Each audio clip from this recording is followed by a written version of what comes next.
Hello and welcome to another drive-in double feature. I'm Ryan. I'm Nathan. And this is the podcast where we talk about 2 movies a week every Tuesday and Thursday. Before we get into anything, we have a Patreon over at patreon.com/driveindoublefeaturepodcast. It's just a fun little area where we have some off-the-cuff conversation, play a couple of games.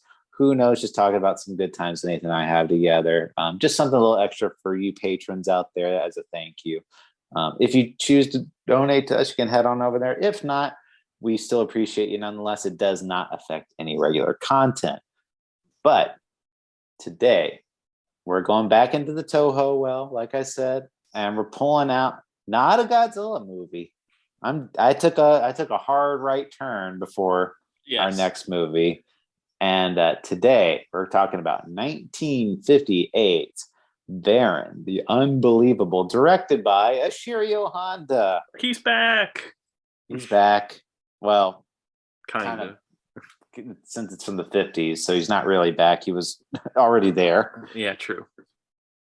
So, but anyway, yeah, Varan is for you may not know about him. You probably don't. He's a giant lizard looking like monster, more reptilian, I would say, than Godzilla. He's got some spikes, lives in the water. He's got some like aquatic type of nature to himself. And spoiler alert, he flies. No way. You just spoiled the movie for me. It's such a surprise in the movie when he just whips out his little Varan wingsuit and just flies across the screen. I did like it. Looks like a flying squirrel almost. It's my favorite part of the entire movie. Yes, But anyway, it's a very different adventure than the Godzilla features. But before I get into anything, Nathan, did you have any idea who Varan was before this? God, no, I've never even heard of Varan. Well, I might have heard of it in passing, but not. You know what? No, I don't think so. I had no idea who Varan didn't even know he existed. So this was a fun, little, maybe not fun, but just a cool little treasure to find in the kaiju world. Yeah, and this is actually my first time watching it because it's the Japanese version has not been very readily available, and I had heard for years the English version was not that great, and I didn't know that. I didn't know anything about the English version until the recommendation came out, and I actually watched both versions. Nice. But before we get into it, though, I do want to go ahead and ask, what did you think of Varan, the Unbelievable? I thought it was pretty mediocre, personally. It doesn't do anything really interesting. It's a monster movie. It does fine. I think it does certain things fine, but this one, the human characters for me are really, really forgettable, and it just has a cheap feeling to it, like a lot cheaper than usual. So I wasn't a big fan of Varan. How about you? No, and so far of the kaiju movies, this is my least favorite, honestly. And I thought the scenes with Varan flying was good. There are some good shots for Varan's kind of like walking through the water, and they have like those 2 caverns on either side of them. I thought it looked great, but it's a short movie, but it drags, in my opinion. I think it really pushes for that theatrical runtime. So if you saw it, there's something off about this movie, and why is this movie filmed like this? Mm-hmm. Well, that's because this movie was originally not even supposed to be in theaters. Originally, the company ABPT Pictures, which is part of their picture division of ABC Television, they actually commissioned Toho to make a made-for-TV movie with a kaiju monster. Okay. And you know what this company does have in common? This is the same company that also commissioned Toho to make the Volcano Monsters, which was supposed to be the American adaptation of Godzilla Raids Again, which never ended up happening. Gotcha. So they just multiple times they were like, oh yeah, I want to do something Godzilla related, and they just were like, nah, never mind. We got cold feet.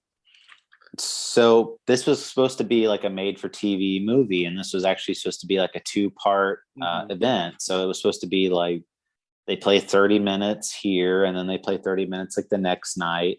So, and basically they were just kind of like, all right, we're going to put in as minimal effort as possible. We're not spending any money for this. So they had to, they weren't really putting in their best effort for this. And even Honda was just kind of like, okay, well, we're just going to make this for a made for TV movie. They've told the screenplay writer, the Sekizawa, who wrote a lot, and like, he wrote Mothra, a lot of great Godzilla movies, and they told him to just do a very basic story, keep it very simple. And that's kind of what they turned in. And I gotta say too, the other issue is the suit. I thought it was pretty boring, and it looked, and some of the head-on shots, like when they got really close to Varan's face, looked awful. Yeah, this suit is really cheap looking. Like the pieces do not mesh together very well. They don't work, and it sucks because I think Varan is a cool idea. I like the idea actually, because he walks around on 4 legs, but he gets up and can fly. He has like the web being like a flying squirrel. It's a really neat idea. I'd love to see it again, and well, I know we see it again because this is like kind of a prelude to something. But it just does. They don't do it well. They don't do it very well. And this movie actually became after Rodan, and Rodan was actually a much bigger scale, and it was in color. This movie is in black and white too, and that was another cost cutting measure because they did not want to film it in color because it would save them money if they did black and white. And like I said, since this was originally conceived to be a television project, the aspect ratio of a television set compared to like a TV, a projector, like a movie screen, is much different. So Super Eye, the effects wizard, was kind of like, okay, well, since the aspect ratio is going to be a lot smaller, we can kind of do a lot of the cost cutting measures and make it kind of look a lot, we don't have to, because it's not going to show up that well on the TV. Yeah, it's fuzzier and smaller, right? So that makes sense. So the company ABPT, they collapsed during the production of this. So they had one of two choices. They could have either abandoned this project entirely or stretch it into a feature-length movie. And they went with the latter. So they had to extend a lot of the scenes in here. They had to add more music in here, which that's one thing I will say. One very big positive, Ikefube, the guy that created the Godzilla thing, he does a great Varan. There's a great Varan theme in here. No, the music in this movie is excellent. I knew it was Ikefube as soon as I heard it. I was like, oh, okay, yeah, this is definitely his. And it sounds a lot like the Godzilla music. And I think that might be because it came before a lot of the Godzilla movies that we've watched recently. And it's probably reused. And it sounds great. Isn't that so funny though? Like you can realize like that's him. Like I know that's how he does music. Like after so many times you've heard like what he's done before. Yeah, no, I think it's always cool when because I would consider him at this point one of the great movie composers, like just like John Williams, where John Williams, a John Williams score, right? An Ikefube score, you do. Right. That's why, like, when we're watching Heartbeeps or whatever, and you're like, why does this score sound so great? And then they're like, oh, of course, it's because it's John Williams. Okay, got it. Exactly. Getting back to the movie, like there's so little good things to pull out of it, and it's definitely because the human plot in this, and I know we complain about the human plot a lot, but the human plot in this, I think, is so flat. I think it's boring. Like it's obviously like just there just to kind of extend the plot a little bit, to add a human element to it. Because what it is these two guys at the beginning of the movie, they're on like a trip and they die. So the journalist's sister comes through with a scientist, of course, and they kind of go to this tribal area. And I think the beginning of this is pretty interesting, but it just kind of pitters out later on. Yeah, I mean, Yeah, it's almost like a non-factor. I mean, the whole plot, the whole human plot was just these two guys get into an accident, and then like one of the guy's sister and these reporters and professors like go with them and like to figure out what happened. And then after that, the movie just kind of like is on autopilot at that point. yeah, because I mean, it could be cool because it's a group. It's like a village that's very religious, and they think Varan is like a god. And then, of course, the journalists, they're like, "Oh, it's not real," and then they find out it's real, but they know what it is. It's based off of like an old dinosaur. I do love that because they come into this village, and as soon as they hear about this god, they're like, "Your religion is wrong. You're absolutely wrong and stupid." It's like they're very fast to be like, you're wrong," and then they prove them wrong.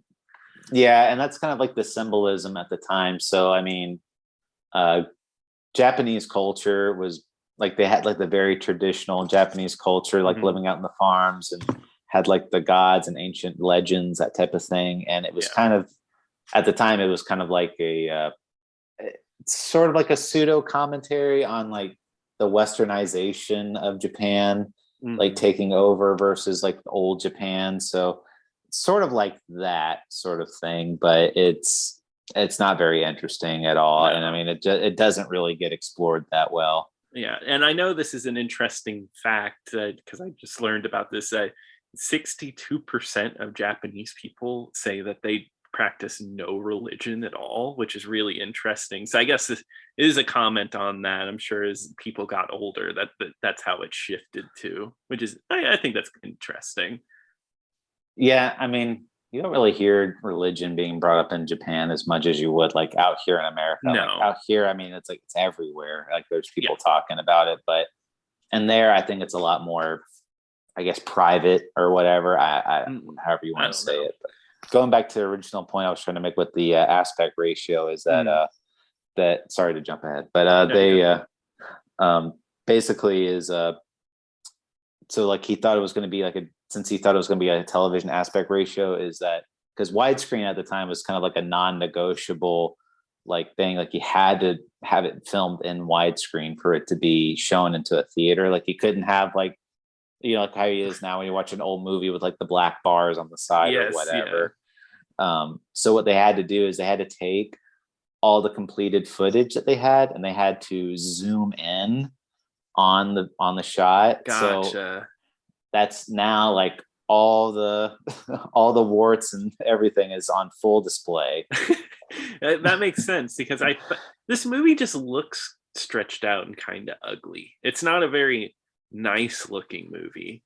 And I was watching, I'm glad you explained that because I was watching and I was like, well, I mean, there's plenty of movies this like older than this that look beautiful. Why is this looking this bad? Oh yeah, because they've stretched it.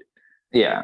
Like I said, there's a couple of shots in here where I was like, oh, that looks really good. Or like, I like the way that's framed, but most of it, I'm like, this movie's ugly. Yeah, it is. It's an ugly experience. There are a few moments that I do like, and I think most of them involve Varan and city destruction. You get to see some city destruction in this one, and I've kind of missed that from some of the recent Godzilla movies. So it's nice to see Varan just go through a village and just tear it up completely. It's fun effects work. Yeah, he goes in there. It does start out like he's in a little village. There's another little moment I do like where it's like these fishermen are out on a little boat and they're just tossing out a fishing line, just having like a relaxing day. And then Varan just pops out of the water and like just scares them half to death.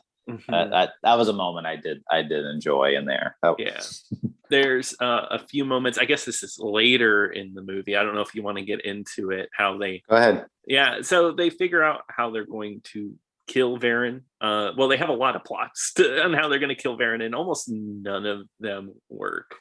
And that's what it seems to be, that Varan is just like almost indestructible, kind of like Godzilla. Nothing can touch them. But they get the bright idea to make him swallow bombs. And I love that. I thought that was fun. Like where they were like, okay, we're gonna drop it in him because we notice he eats like everything, and they drop a bomb in it. He's attracted to like the flare. That's how they get him, is like they've realized that he's attracted to like flares. Yeah, exactly. And then he does eat the bomb, and it blows up in his mouth. And I thought that visual was really cool. That was a good one because they see like the smoke shooting out from the side of his mouth and everything. It's really good. And then he goes out into the water. He's like, oh, like he's like he has a stomach ache or whatever. And then and then you just see this giant water explosion. Yeah, the equivalent of eating Taco Bell right there, all in motion. Yeah, he didn't die. He just had really bad gas. Yeah, I mean, as usual, they just end up going in the water, and we don't actually see what happens. Who knows? I don't know. He could have thrown it back up and then swam away. That's true. He was just like, all right, I can't do this anymore. I guess there's a fun fact of I was reading that there is a part where they explode a car under him, and there's a big explosion under Varan, and I guess the suit actor almost had his like his private parts just like annihilated from that explosion.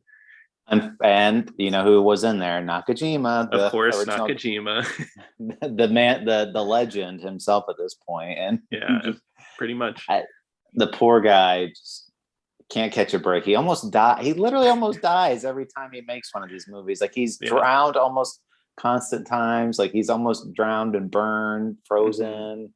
It's terrible. Yeah, and now his manhood is almost gone for these movies. He's really putting himself into it. You know, I love it. I think he tries his best as Varan, like you said, the parts where he flies, super cool. Like, man, I'm hoping he gets some justice later. I hope he does. Yeah, and like I said, spoilers. Varan will appear again later in the series, so which is the whole reason why I did this movie in the first place. But so I think that's pretty much it for the Japanese version. But I do want to talk about the American version of this movie. Yeah, go for it. So this movie is a completely different movie, like not even close to the same plot. Gotcha. Oh, so it's not like Godzilla, like the first one where they just throw in like a guy. No, it's like it kind of has something like that, but the plot of like why they're there and everything it's so weird. And so first thing I want to add is that this is an American version made with an entirely new script, and it does have a main American actor. His name is James Bradley and played by Myron Healy. And he lives out in the Japanese woods, but he is a commander. He works for the U.S. military and he's doing experiments. But one thing I will add is that they've removed almost everything in terms of crediting of these movies. So like before, like, you know, they would at least mention Honda would direct the movie, even though they'd spell his freaking name wrong. But they at least tried to give him credit. They gave no credit to anybody that worked on this movie, and they just straight up stole their footage and just like put it out there. I mean, God, that's weird. Gave no credit whatsoever. Took Ikafube's score, which is like the best part of the entire movie, and totally eliminated and just reused the Amazing Colossal Man soundtrack, which just basically is like your famous sci-fi, like the theremin, like woo, really, oh like, my God. No. Why do they keep doing this? Doesn't this always happen with these dubs? And I mean, this isn't even a dub, whatever this is, but they just take out Ikafube's score. It's not even like, I don't know. It's good. I don't know, and it's like why would you mess with something that good? It doesn't make any sense at all. But so they gave no credit to them. They reused the soundtrack. They took out Varan's roar, which Varan's roar is kind of sounds similar to Godzilla's roar in the Japanese version, but in this one they just use like a straight up lion roar. Like didn't even try. And I'm like, again, weird. I'm like, why does that really change the movie? It doesn't make any sense to me.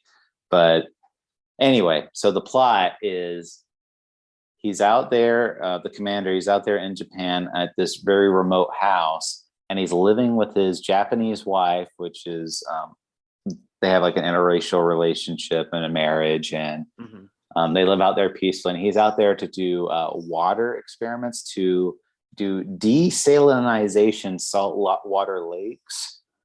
Okay. And so basically just to see if we can take like the water, the salt out of saltwater lakes. So that way it would improve like water conditions out there. And he is in that remote village that where Varan takes place in the original movie.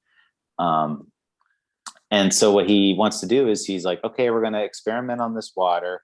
I need all the villagers to evacuate out of the village because we're going to be doing experiments. We don't want to be near this lake. And the Japanese characters in this movie, the main characters, are non-existent in this one too. Really? They're in there, and they call them Paul and Shiho, and they're just like friends of there, and they don't speak, and they don't even have like on-screen roles. I just mentioned like they'll show like a clip of them like walking like in the original movie, like, oh yeah, and then just like over there, like, oh, they were in the village to explore, and it's like it doesn't make any sense whatsoever. Like if it sounds like I'm talking crazy, you should watch it. Yeah. No, I feel like I should have watched it. So I didn't know it was like this. I thought it was just a dub. I was like, oh, I've watched these American dubs. It is what it is. No, this sounds absolutely insane. So he goes in there and he tells the villagers that they need to evacuate because, I'm going to be messing with your primary water source. But since this is such a tiny village, the Japanese press go after this man, and there's like all these sensationalized headlines where they call him, quote, a cruel-hearted tyrant who drives out poor homeless natives from their home and pollutes their sacred lake. What the hell? Who comes up with this? Who's the madman that was like, I watched Varan and was like, I'm gonna mess this whole thing up. The screenwriter's name is Sid Harris. Sid Harris. That sounds familiar, but it's funny though. Like, so listening to this, was it a fun watch? Like watching it? No. No? Oh, okay.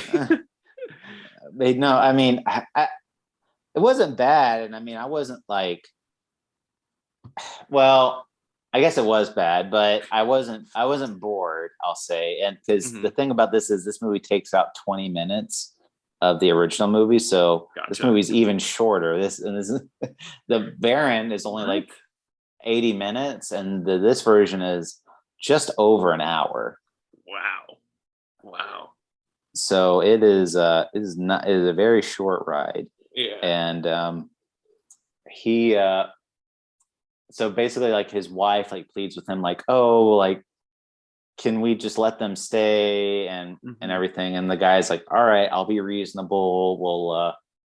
We'll give them like food rations, and we'll make sure they're well fed and give them plenty of water, like, but not from the lake. And the whole time too, like the natives have been saying like, don't mess with the lake. There's a monster in there. And he's like, he keeps like totally dismissing it, like acting like they're children. It's like they keep spouting out nonsense about this imaginary monster.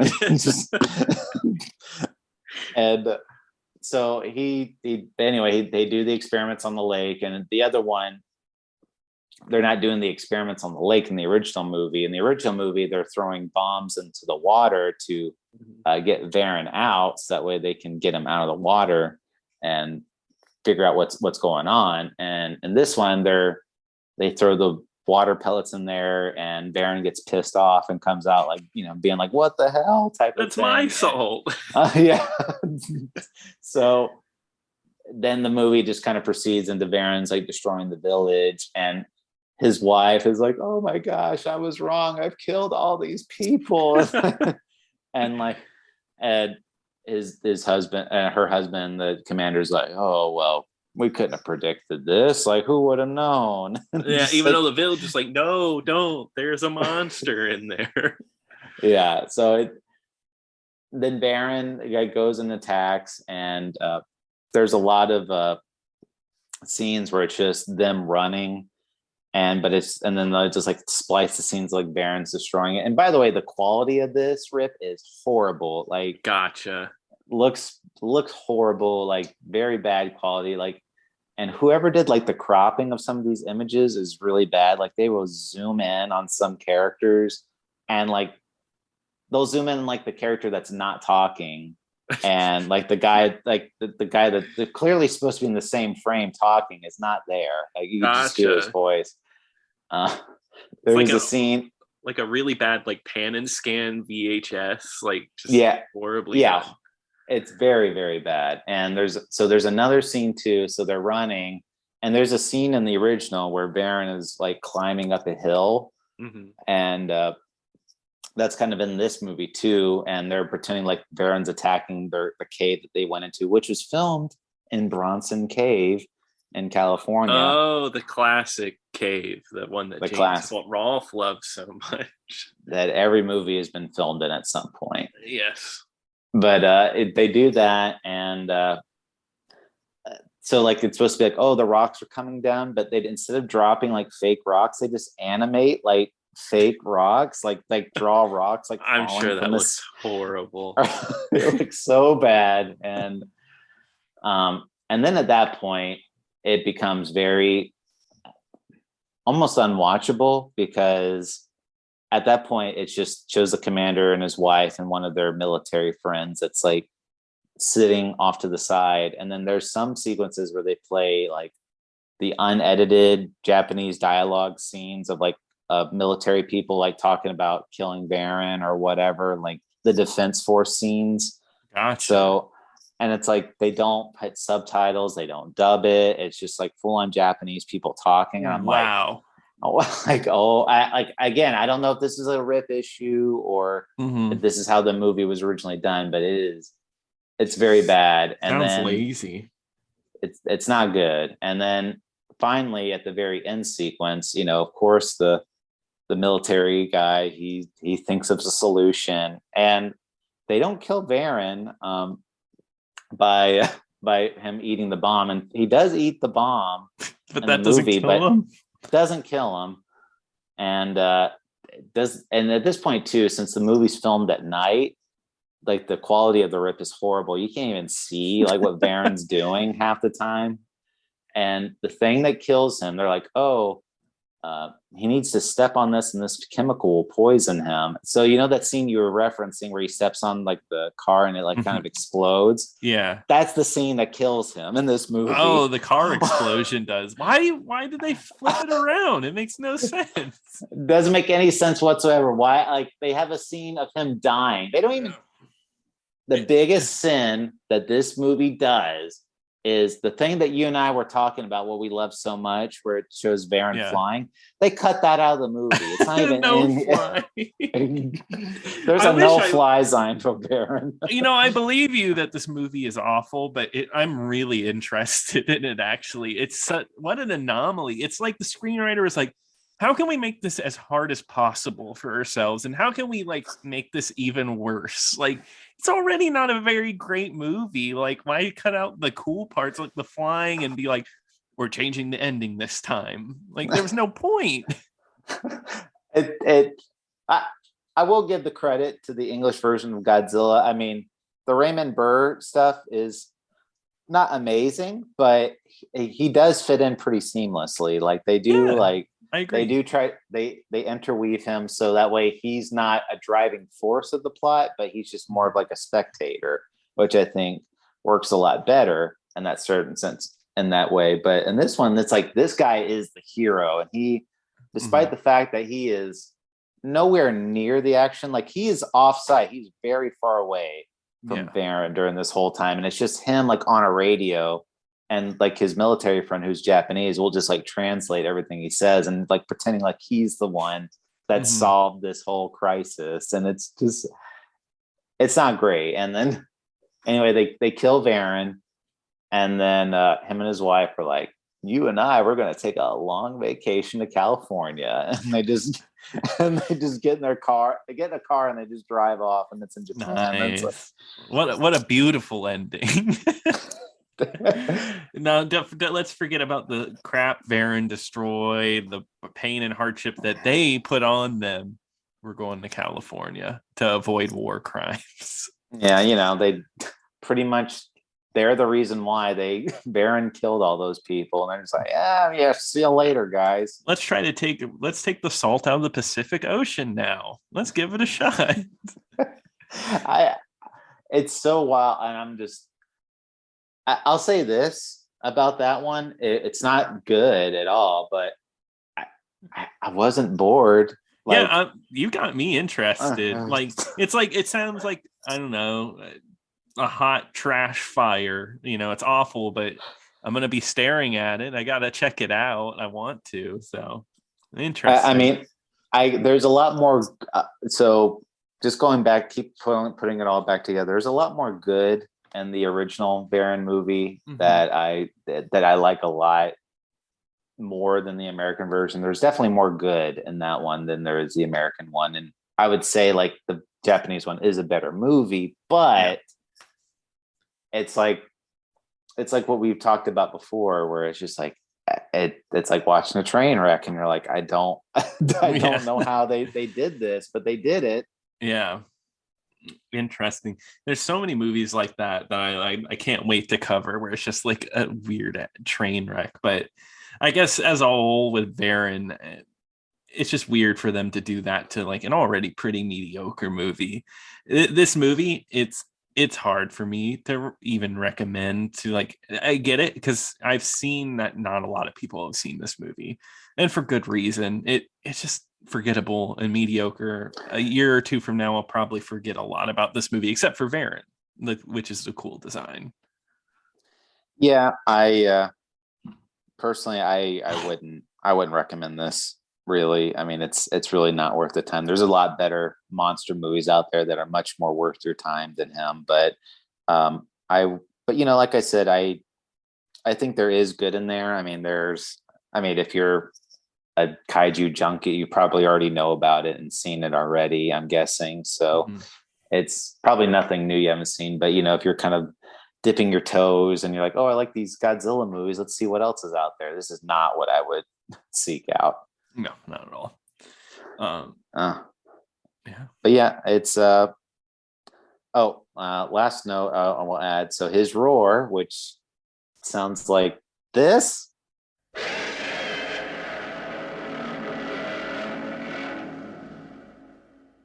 It's actually Godzilla's death roar. So at the very end of Godzilla, when he dies, it's just a recycled version of Gotcha. that. No, that's interesting. That's cool. I didn't notice it. So I think that about does it for that one. Anything else you'd like to add? No, not really. There really wasn't a lot to cover for Varan, I don't think. No, I agree. But it's still one in there that's definitely made history, and Varan does have his place in history. And like I said, Varan will return. Don't you worry. Oh boy, I'm excited. But anyway, Nathan, what are we going to be talking about next time? All right. So on Tuesday, we've got a very special one for you. We're going to be talking about Pumping Iron, the weightlifting documentary with Arnold Schwarzenegger from 1977. And that is streaming over on the Criterion Channel and Tubi. I cannot wait. It's one I've been wanting to watch for a very long time. Same here. Okay. So if you'd like to join us, you can. You could send us your thoughts, opinions about this podcast over at driveindoublefeaturepodcast@gmail.com. Don't forget to follow us on Twitter at DIDFpod. Again, check out the Patreon at patreon.com/driveindoublefeaturepodcast. But until next time.